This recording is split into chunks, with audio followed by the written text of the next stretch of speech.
Hello, guys, and welcome back to the Unfiltered Feed podcast. This is our new episode for this week, and we're going to talk about the India versus South Africa ODI series, which just concluded. So, I've got with me my co host Yash. So, did you catch this series? Let's start from there. Yeah, first of all, hello to everybody. Uh, I did watch a few overs of the first and second ODI, the last few overs of their innings when they chased down the total. But I didn't watch the third ODI at all because I think it was over by the time I woke up. It was that dominating by India. Yeah, so for both of us, it was at odd time. The games began at about 3 a.m. for me, Yeah. so it was difficult, but I couldn't resist watching Virat Kohli. We'll get into the details, but just to give our listeners a overview, India won the series uh, by a margin of 2-1 and luckily avoided a double against South Africa. South Africa, had they won this series, would have become the first team since 1986 to defeat India in in the same tour, defeating India in both Tests and ODIs, which is doesn't seem as rare as it is, but that's what India have built at home, which is falling apart brick by brick, but we aren't there just yet. So let us talk about the games. I think dew was certainly a big factor here Yeah. in all three games, and that's where toss became all the more important. So if you remember, India had last won a toss in November of 2023, that dreaded month, in the semi-final of the World Cup. And since then, almost half the cycle is over, and we have already started talking about the next World Cup. And now is when India have next won a toss in ODIs, which is just remarkable. But I think it came just at the right time for them because they badly needed to chase in order to get the advantage of due. So, do you think, let me take you straight over there. Do you think the match starting time is a concern in India, especially in winters? Because if dew plays such a big role, then I don't think there's any point in really focusing on the performance because it's very difficult to criticize a bowling unit which has been put to bowl under the lights when the ball is as wet as a soap. Yeah. So, do you think the timings should be considered, especially in winter? That's a very good question, but I'm sure there are a lot of other reasons why the timing is what it is. But I think I remember in IPL, if I'm not wrong, uh, there were a few games where they had moved the start time a bit ahead to allow the first few overs of the second innings to be a bit more better for the bowling side and not let Dew play that much of a part. So if they did that in the IPL, I think they can do that even in international cricket because it's happening in India. So they might have to start the games maybe an hour or a couple of hours early so that at least the first 10 or 20 overs of the second innings, there's not much due where the bowling team can take some advantage of the conditions. But in winter months, especially, there's a lot of dew in India. So that will eventually always be a disadvantage for the team bowling second. But you can obviously try and minimize it as much as possible.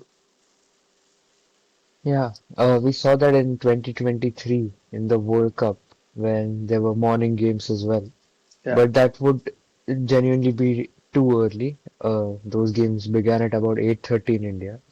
But maybe a middle ground, maybe around 11 o'clock in the morning, would be a better time because at the end of the day, I know broadcasters need to make money, uh, and the view time or the viewership will drastically fall at the start when people are out and about with their own lives. But at the end of the day, you have to prioritize the game more than anything. So I think that can be considered. I think more But than the viewership, the issue is if people will turn up at the stadium because nobody wants to watch a match in the sun. Even though it's winter, the sun is still it's quite hot, so people will most likely come towards the end when it's like the last 10 or 20 overs of the second innings, and then the stadium attendance will be quite low. That could be one reason. yeah, so just another reason which points out that cricket is more and more a game of business and less of the actual sport. It is increasingly becoming that way. Uh, But some things are such that we cannot do much about it. You can't change due, unless, of course, we'll talk about that later. So talking about the due playing an important role, I think people in general were too critical of the Indian bowling. Yeah, Because if you look at it in the context of the third game, I know South Africa didn't really score as many as India did, but still, 270 on a pitch that wasn't as good as the first two either. So kind of balances it out, and you saw how magnificently the bowlers failed to put up a fight, and it and how many really overs did we take to chase the target we down? chased it in the 40th over. So Oh, so over lot of 60 overs balls left. left. Yeah, So I think that just showed us that Indian bowling wasn't as bad yeah, because along with Dew giving a major advantage to the batting second team in the first innings, the new rule, which is that the ball will now you can choose one ball and bowl with just that after the 34th over.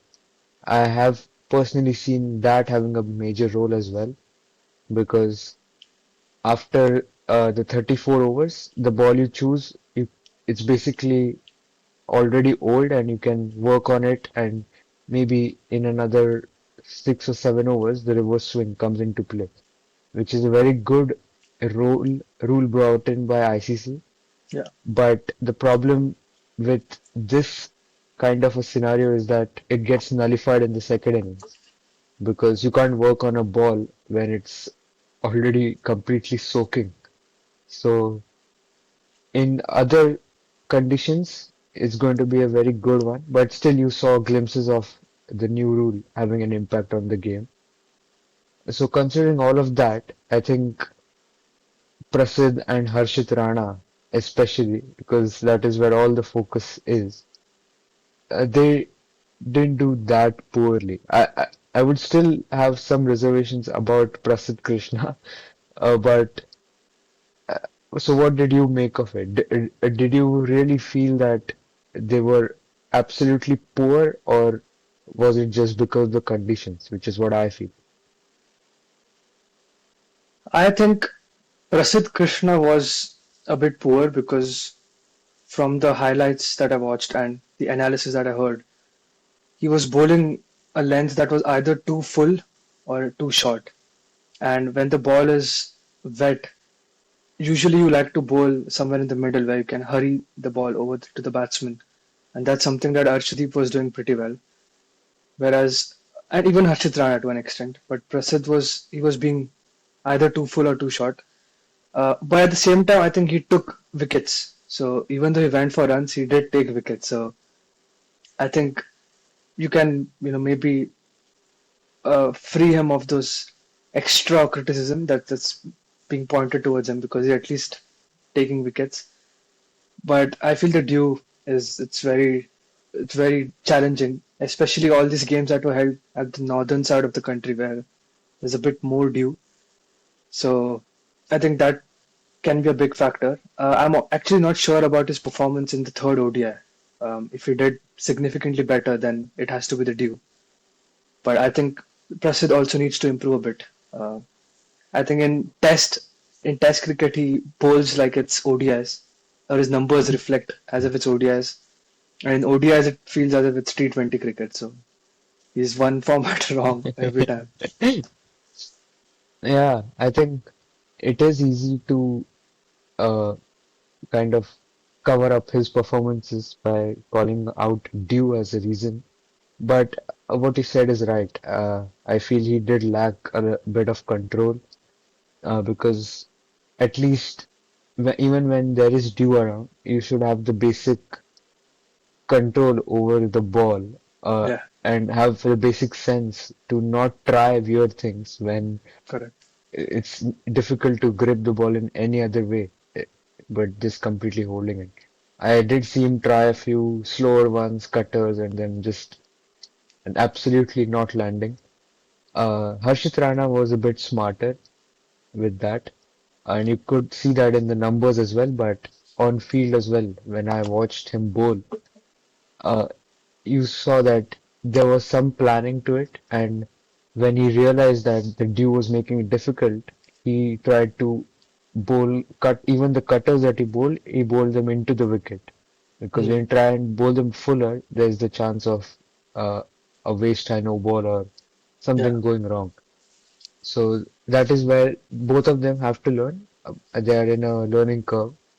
So I have a But quick question for you before we move ahead. I'm sure you have watched all the three ODIs, not ball by ball, but you must have gone back and watched the highlights. Uh, so coming back to my point, out of our 5 or 6 bowlers, which bowler do you think struggled in the first two matches purely because of the dew? So I wanted to compare their performances in the first two games versus the last game, and that will show that which bowler is actually lacking in terms of performance. yeah, I think that's a good way to do it. Harshit Rana uh, has been decent, I would say, in first two games. I think he bowled well with the new ball, particularly when there Okay. wasn't a lot of impact of the dew.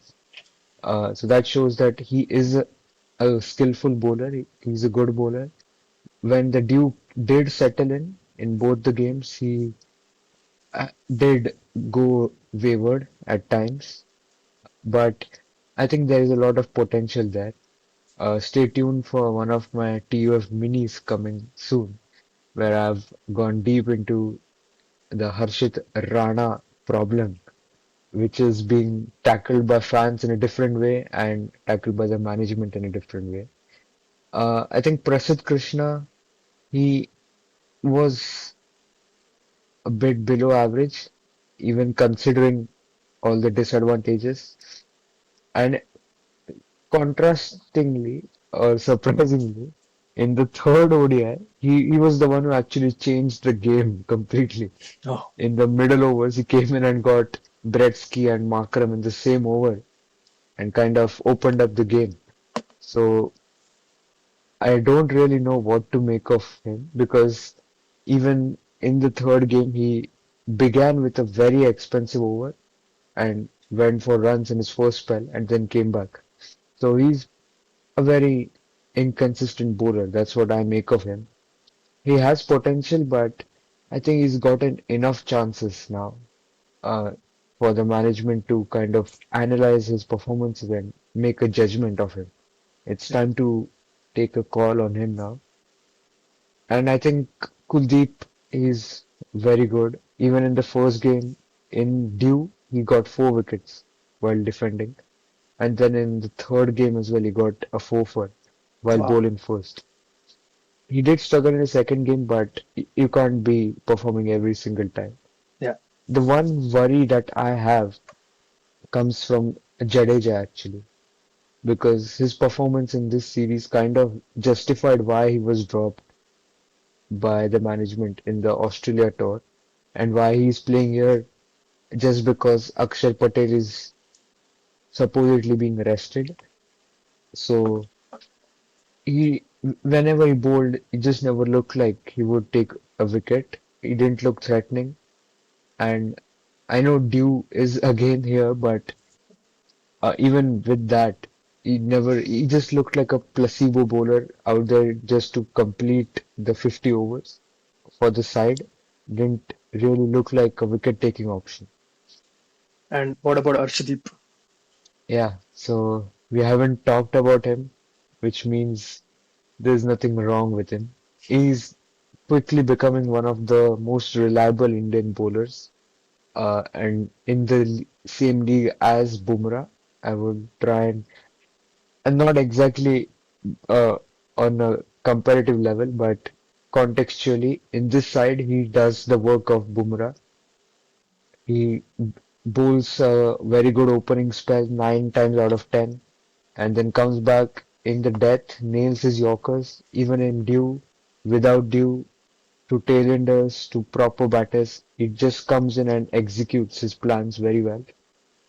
And I think there is absolutely no doubt in my mind that they're looking at him for the World Cup as a starter in the 11.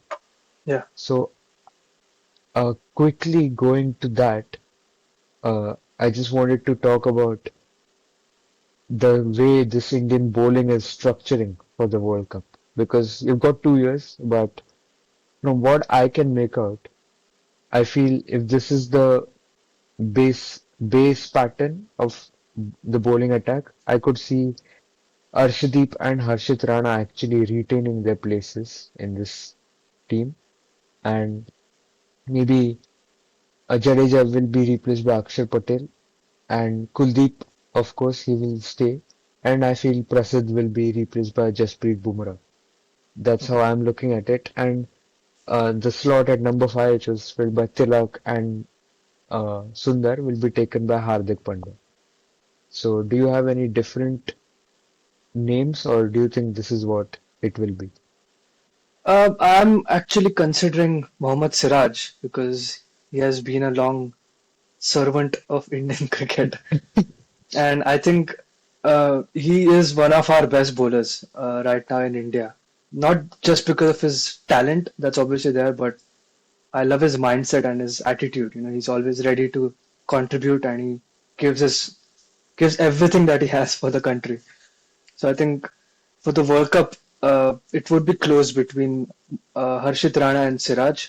I think Rana makes the cut only because he can bat a bit better than Siraj, but in my opinion, I still don't think we need a batting that's that deep. So in terms of pure skills, I would pick Siraj um, over Rana because then it also gives you a bit of freedom to use Bumrah strategically.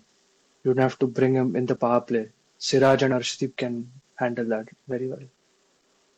Yeah, I think that is what Arshdeep's inclusion has also helped Yeah, because they can backload Bumrah for the death and they still have someone equally competent to deliver in the power play. I think just So, one point. The World Cup is in South Africa, so maybe in South Africa you need bowlers who can bowl those fast bouncers and a hard length. So maybe Rana could be better in that aspect over Siraj. But so that could be one reason why they want Rana. But I would still go with Siraj personally. yeah, I think the management has kind of made it clear that they're looking at Harshit Rana because Siraj has he was first axed before the Champions Trophy where Yeah, Rohit Sharma was a bit too loose with his comments and kind of gave away that he's not a good death bowler, so we haven't picked him. And then he's just never returned to the Indian team except for Test cricket. So yeah. there's still time, but that this is what it is at the moment. I mean, when you have Arshdeep and Bumrah, why do you need another death bowler?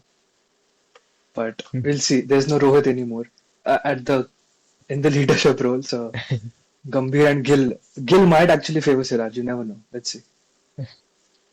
Yeah, let's see how his Gujarat Titans connections come out.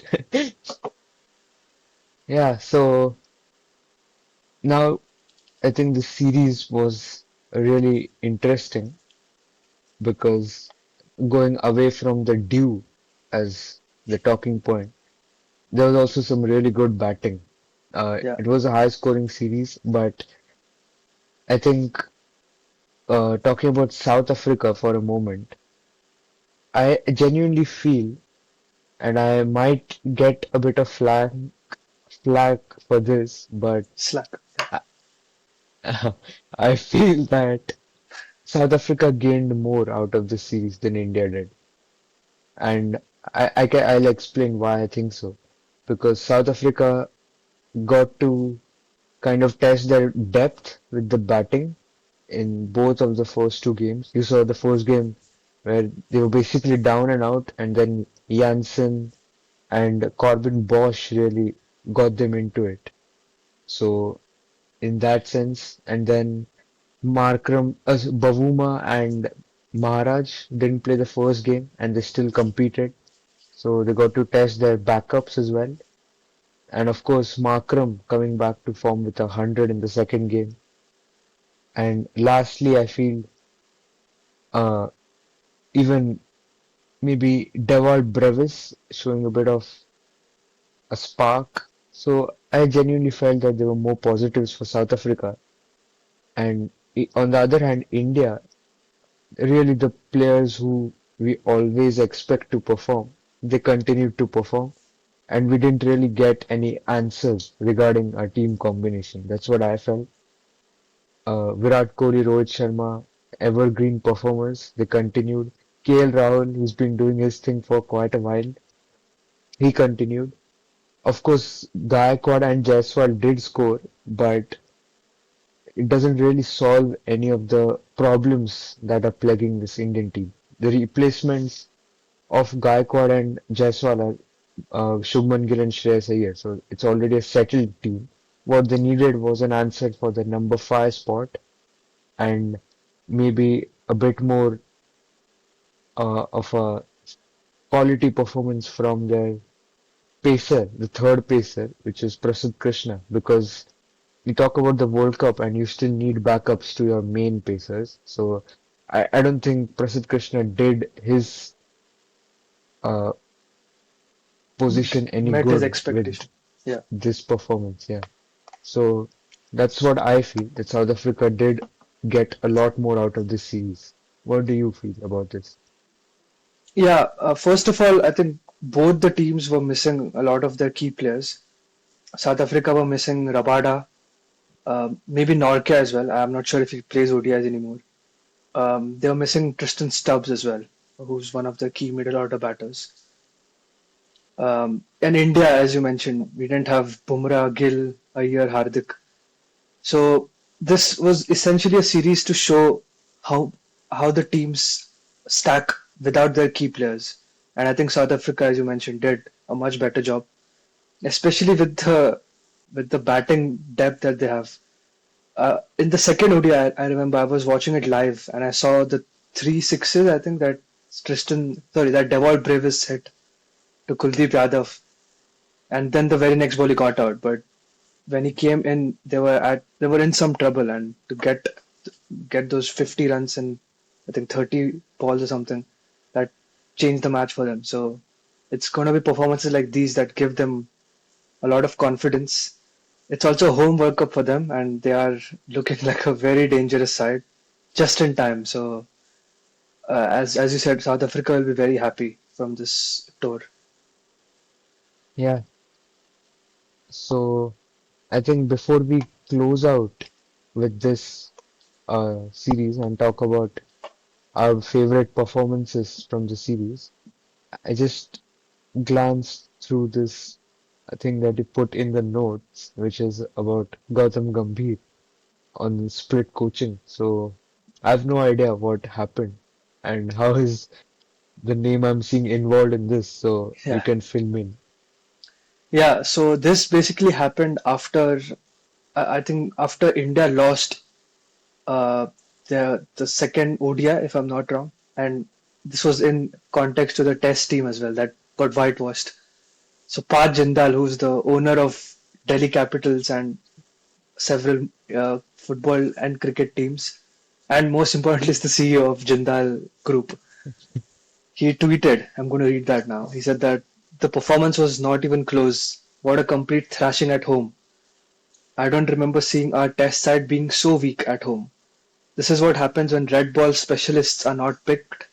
This team is nowhere near reflective of the deep strength we possess in the red ball format, and it's time for India to move to a specialist red ball coach for Test cricket. Mhm. And he tagged BCCI. And this obviously reached Gautam Gambhir. And I don't think he said much after we just won the first ODI and lost the second ODI. But now that we have dominated, he's brought his response. And this happened after the match during the press conference. He said that there are people who have nothing to do with cricket who have said certain things. An IPL owner wrote about split coaching. It's very important for them to stay in their domain. If we don't go into Oh, someone's domain, then they need to maintain that as well. So he didn't mention Jindal's name, but obviously we all know who he was referring to. So this is a straight response to him. Uh, I kind of agree with Gambhir here because I mean Jindal he really doesn't have anything to do with cricket except Delhi Capitals, which is not doing well, you know. So he needs to fix those things first. The BCCI obviously knows what to do, and we have a lot of senior cricketers. If someone like Sachin or maybe Sehwag or Dravid would have said this, then it makes sense. But Jindal really doesn't have anything to do with Indian cricket, so he could have communicated it a bit privately, I think. But doing this on Twitter doesn't. It's not a good show. yeah, so the first thing that I can immediately notice is that very strong words are used Yeah, from both the sides. Uh, I think Jindal is right, but as you mentioned, he's being a bit too open about this. yeah, And this kind of sounds like someone whose words might have authority when that's not the case. exactly. So I don't know if Gambhir on the other hand should be actually re- referring to such things in a post-match press conference. From what I'm reading, I feel that this has got to do something with a nasty journalist who asked him this question in the first place. Yeah. But I would like to ask you one thing. If, as you mentioned in our last episode, Shashi Tharoor has been a, a bit vocal about Virat Kohli and calling him back to the Indian Test team. So if those words are also on the same platform, and if he's being equally vocal about a similar issue, then will Gambhir react similarly to that, considering there's a politician and there are things which are, or maybe if someone asks BCCI to do something like extend Gambhir's contract, then will he still say the same things as stay in your own domain and all of that? What do you think? I think the tweet from Shashi Tharoor was more of a fan tweet where he said that it's not just me who would like to see Virat Kohli come back to Test cricket. So he's not instructing the BCCI or he's not criticizing Gambhir for making Kohli retire. Although that's not true. Kohli retired because of his own out of his own decision. But I think the problem with this tweet by Jindal is that he's criticizing the team first and then he's talking about uh, India to move to a red ball specialist. So he's indirectly calling Gambhir incompetent for coaching the test side. So that's a bit personal on Gautam Gambhir. Whereas if you're asking the BCCI to take some corrective actions after this loss, that's again a fan's opinion where you're expressing your concerns and disappointments and you're saying that I hope BCCI does something, which is valid. And I think that would have been more better. But when you're asking them to switch coaches, that's basically a bit personal and you're kind of pointing fingers at Gautam Gambhir. And I don't think anybody would take that well. Yeah, but if tomorrow Jindal himself says, "Oh, Gambhir is too good a coach. Let's give him a longer run, extend his contract at the BCCI." So do you think Gambhir will? again say the same thing as you stay in Yeah, your own domain. it should he would say that I think because Jindal has absolutely nothing to do with what the BCCI should do. So even if it's in Gambhir's favor, Gambhir also knows that it's not this tweet that's going to result in his contact extension. So he basically will say the same thing as much as I know him. Yeah, that sounds about right. Gambhir just feels like he's a different person altogether. I have not been able to understand him yet. Yeah, Hopefully, I will. So, I think we can close out this series with standout performances. So, you can go first. yeah. So this is basically one from each team, and let's make this a bit quick. Uh, so I know who you are going to go for. There's only one player, so I have not gone for him to make this a bit interesting. I have gone for KL Rahul, and this is for two reasons or 2.5 reasons. First of all, he was given the captaincy at a very late stage when Shubman Gill was diagnosed of his neck injury, and he led the team pretty well, I think. I was a bit bamboozled by his field placements towards the end of the second ODI, where they just let Maharaj and Bosch take singles and finish the game.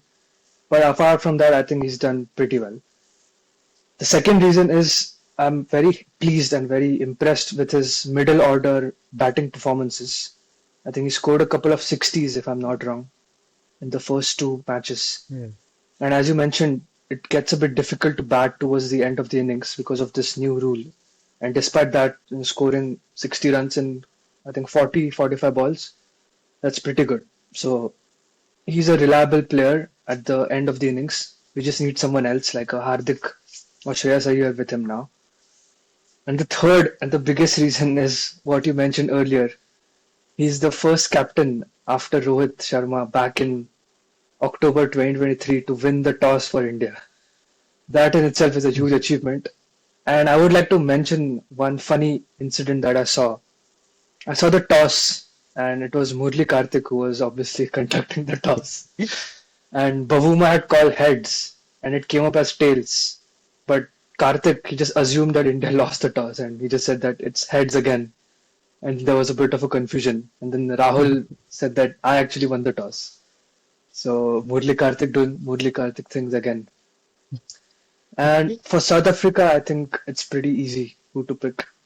It's Corbin Bosch for me because of the kind of innings he played in the first two ODIs, especially in the second one because I think they lost a quick wicket and then Tony DeZorzi got injured as well. So after that point, it was looking a bit difficult for them. But along with Keshav Maharaj, he played a fantastic innings, and I was actually impressed with his post-match interview with Ravi Shastri and Sean Pollock, in which he mentioned his mindset, and he said that he just wanted to take singles and finish the game, and not go for the glory sixes or fours, which we have seen hurt so many teams in the past. So I'm quite impressed with him. I think his bowling was a bit off, but in terms of the all-round role that he plays, he did a fantastic job. Yeah, I think uh, just to add to his bowling, though his numbers don't look all that good, I remember him bowling really well in the death in the first game. Yeah, I think he executed his Yorkers well, so there is potential in that aspect as well. and there's a Uh, bias because he plays for MI. yeah, that is the epitome of your choice. So I think moving on to mine, as you mentioned, my pick is too obvious to pick him. So I'll keep Virat Kohli aside for this one because the entire nation will pick him as the standout performer.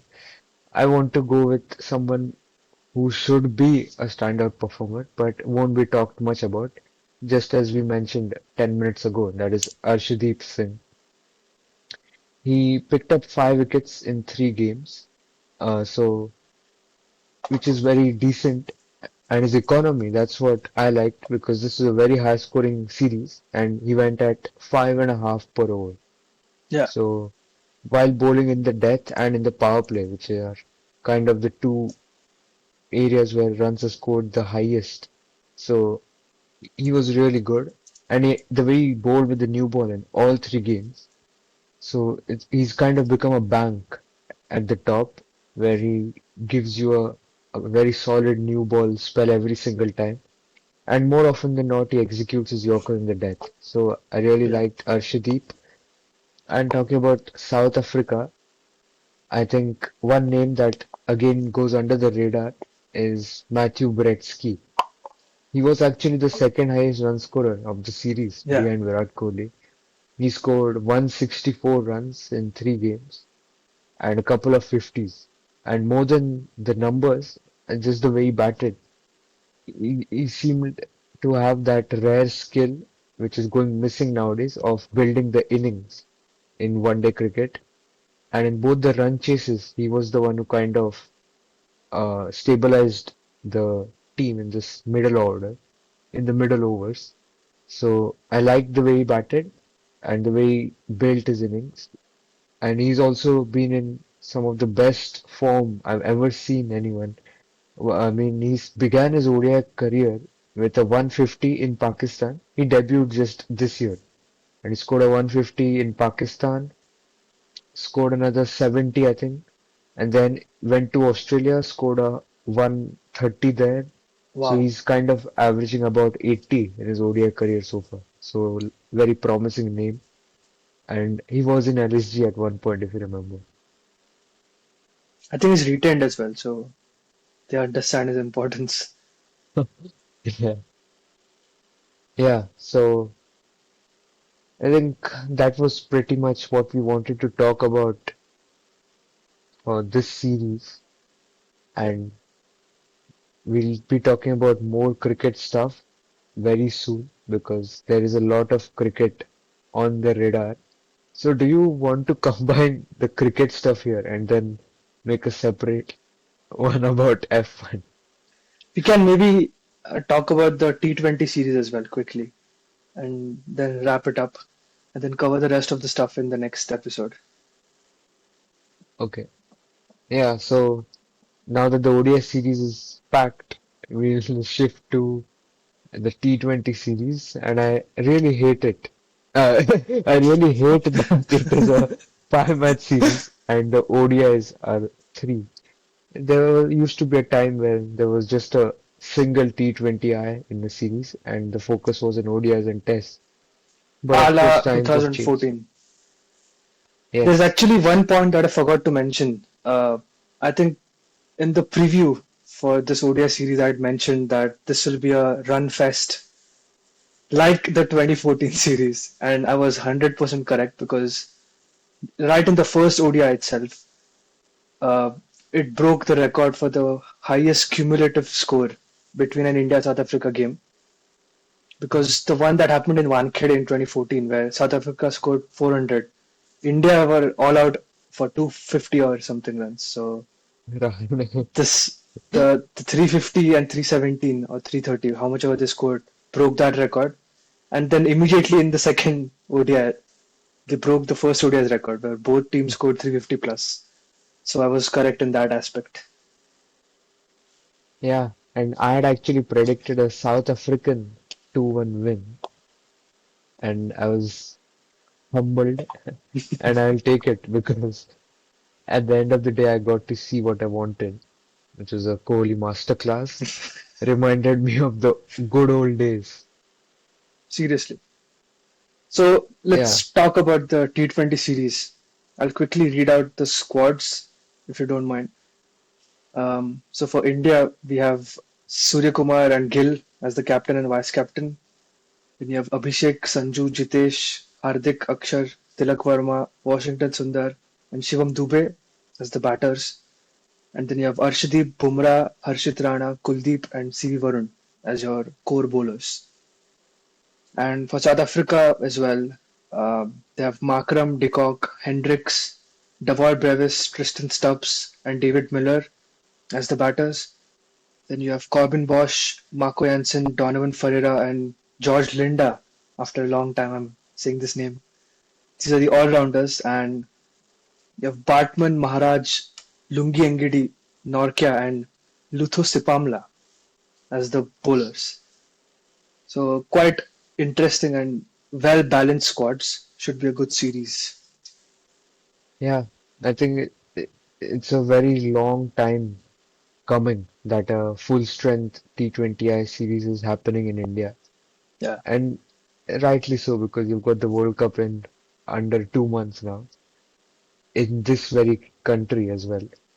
So I'm really looking forward to it. No real surprises in the Indian squad. Of course, Hardik Pandya coming back is a good news. And I saw his performances in the Mushtaq Ali Trophy. He scored a 70 and he did bowl well as well. yeah, So he looks to be in good rhythm. I'm a bit concerned about Shubman Gill's return, and I just hope that he's not being hurried into it, yeah. or he is not hurrying himself just because the World Cup is coming.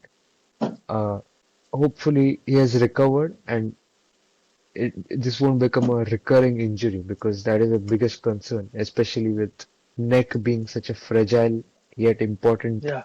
body part. I So, actually have a theory on that. I think Shubman Gill fast tracked his return for the T20 series because he wants to play in the World Cup. I think if he hadn't mm, come back, they would have brought Sanju back up to open with Abhishek, and I think that partnership would have clicked because they were really good last time.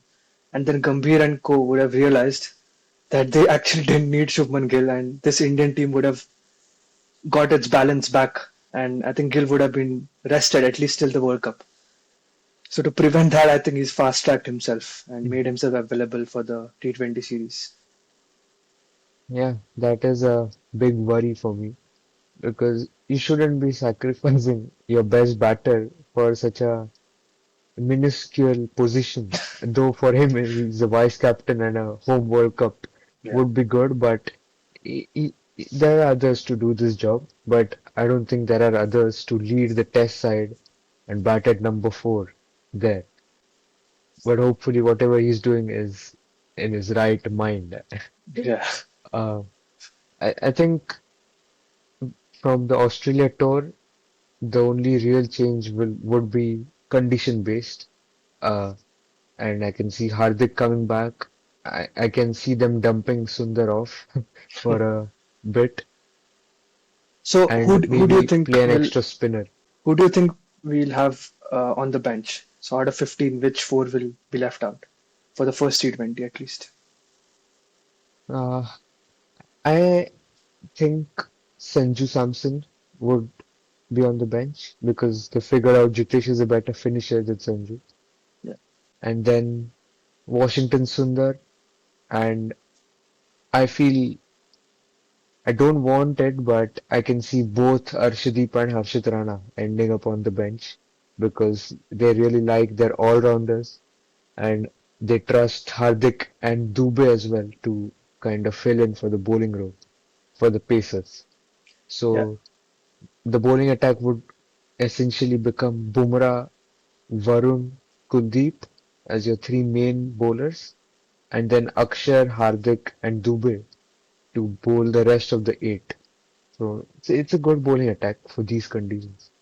yeah. I also agree mostly with this. I picked Sundar instead of Akshar because I think they want someone who can come down the order and start hitting, and I feel Sundar has done that recently. But again, Sundar and Akshar are very similar players, so either of them plays, I don't mind. But I can see both Arshdeep and Rana sitting because of Hardik coming back, which is how it was, I think, for the Champions Asia Trophy Cup. as well, right? That happened. Although it was a different format, but Yeah. Hardik was our third pacer or the second pacer, and you just had Bumrah alongside him. Yeah.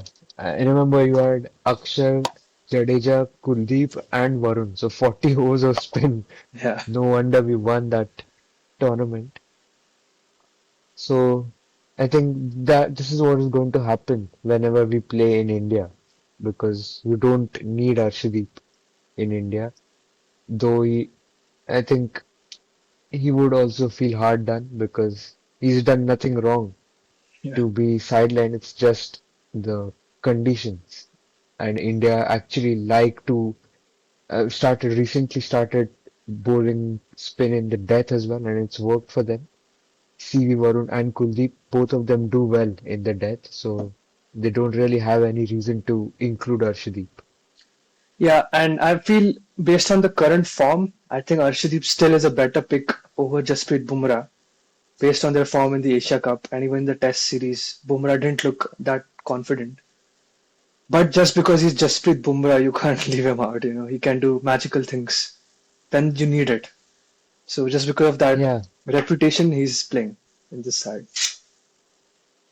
yeah, and I think after this World Cup, they can seriously consider letting Bumrah Yeah. off from the T20s and let him focus on the World Cup, the actual World Cup, and also Test cricket. And there are more than capable players in the on the bench, so you don't need to really sacrifice your best bowler and someone who has been or is being talked about in terms of workload management as well. You don't want him to play this format when you have others. So Yeah, this could be the final frontier for Bumrah in T20s. let's hope so. He closes out with another win. The venues are quite interesting. We are playing at Cuttack, then Mullanpur, Dharamshala, Lucknow, and Motera. So I think these are again towards the northern side of the country. So I'm seeing Mullanpur, Dharamshala, and Motera with lots of dew. So again, I feel the toss is going to be very important. But what is your take on the predictions? Will India win this time, or will it be a tough series for us? I think uh, most of the venues are again very much batting friendly. So Mullanpur, I'm really excited. It is the first international men's game there. Okay. Women's have played a series, but I'm really excited to see because that is one pitch or one stadium which has kind of a neutral kind of condition set. So I'm excited. And Dharamshala will be scenic, but I don't know why would they host a game so up north in December. Yeah. There could possibly be snow there. So it's just some stupid scheduling just to avoid venues that won't be there in the World Cup, which is another uh, poor decision because you need all the tourism to see Dharamshala. So you would have wanted to keep that as one of your venues, but that's a very off-topic discussion. I feel India are just too strong, irrespective of the conditions. Though we didn't talk much about South Africa, but they too have a very, very strong team, and I actually see them as one of the contenders for the World Cup Yeah. because of their, again, the batting depth and the variety with their bowling as well. So this is going to be a very interesting series. The only name missing for South Africa is, of course, Rabada. Other than that, they have their full strength available. Uh, my prediction would be uh, I just feel even though it's a very, very strong South African team, I have a very weird feeling that they will not turn up for the series and India will win it 4-1 at worst. Wow. That's quite a prediction. I also thought of 4-1, but that feels too one-sided, and I don't think that's going to happen. As I mentioned, dew again will be a factor, so I think tosses are going to be very crucial. And South Africa, with the kind of players they have, I don't think our spin will be that much of a difference against this South African team. Mm. I am predicting a 3-2 win for India, and I would also like to point out that I think this is going to go down to a decider at Motera. So it's going to be a very close series. Yeah, and one last thing is that uh, we can discuss about this series is what will the Indians look to take out from this series in context of the World Cup. So what do you think would they like to see the most? I think this is one of the first series after the previous World Cup where we will be truly challenged for victories because we've so far played. I think we went to South Africa, if I'm not wrong, but over there they didn't have their best team. And then we played a couple of series in India. Then we played the Asia Cup. Then we went to Australia, which again didn't show their full strength. So this is, as you mentioned earlier, the first time we are playing a proper World Cup level team. We are only missing Rabada. So I think the test of character will be very important for players like Tilak, Abhishek, Surya Kumar as the captain. So they'll hope that the blockbuster players that have done well for them so far continue to do well, especially when they're under pressure, which I'm sure they will be against South Africa. Yeah. So the two things that I'm looking forward to the most are, of course, Surya Kumar Yadav's runs. Yeah, That's the primary objective of the side at the moment. Because apart from him, everybody seemed to be in some sort of form or have scored runs somewhere at least. Surya Kumar has absolutely nothing to show, which is very worrying. So I would like him to have a big series. And secondly, I would like to see them solidify the keeper. Whether it is Sanju Samson or Jitesh Sharma, you don't want to be experimenting any further. yeah, This should be the place where they decide on the personnel, and I feel Jitesh Sharma has the edge. So it is also important for him to get some match experience in his role, yeah, the role that he'll be playing in the World Cup.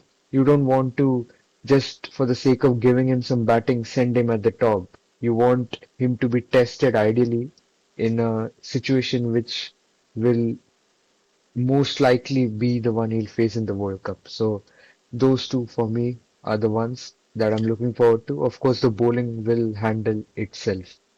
yeah. I actually also remember of one more point, which is a stable batting order because we saw against Australia that they kept promoting players for no reason. I think Shivam Dubey once came at number three. They promoted Sanju Samson once. I think in one match, Yeah, Sky they promoted himself. Harshit Rana at Yeah. number 7. So I just hope we have a stable batting order, irrespective of what the situation is. Players know what their goal is.